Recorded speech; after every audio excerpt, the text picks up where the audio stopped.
Muling bubuksan ang siyam na rice warehouse na dating ipinasara ng Bureau of Customs upang makapagbenta ng murang bigas sa publiko. Yan ang ulat ni Noel Talakay. Ito ang naging reaksyon ng siyam na rice warehouse owners at millers sa Intercity San Juan, Balagtas, Bulacan matapos i-anunsyo ni Commissioner Bienvenido Rubio ng Bureau of Customs o BOC na muli niyang pabubuksan at papayagang makapagbenta sila ng bigas.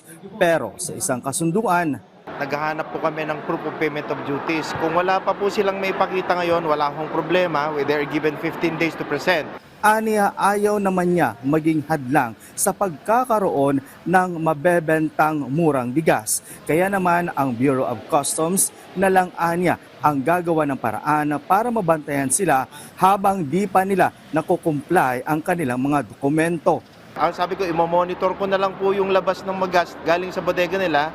May maglilista, maglalag sa mga tao namin sa BOC.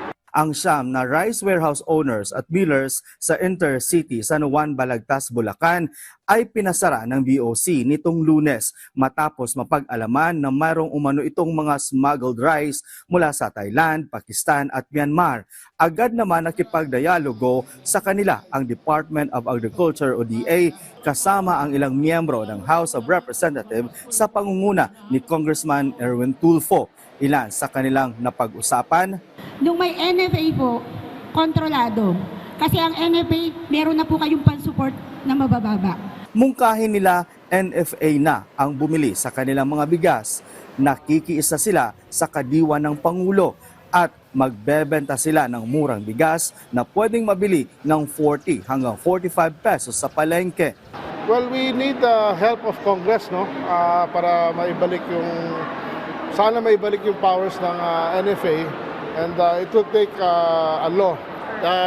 Pag-uusapan ng Quintacom, kasama natin yung Agri Chairman natin at saka yung Senior Deputy Speaker. Lahat po na ito ng sinabi, i-report mamaya kay Speaker at pag-uusapan ng House leaders. What do we do with this?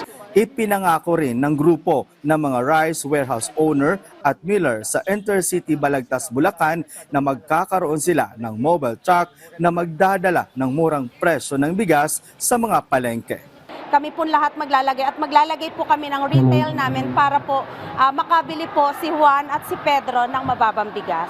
Anya, ihingi nila ang listahan ng mga palengke sa DA na pwedeng pwestuhan ng kanilang mga mobile trucks at isasagawa nila ito sa lalong madaling panahon.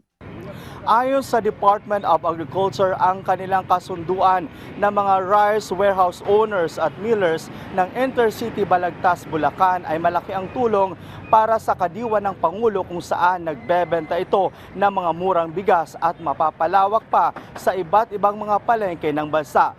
Bilang isa sa mga isinusulong ng Marcos Jr. Administration ang magkaroon ng murang bigas para sa mga Pilipino. Noel Talakay para sa Pambansang TV sa Bagong Pilipinas.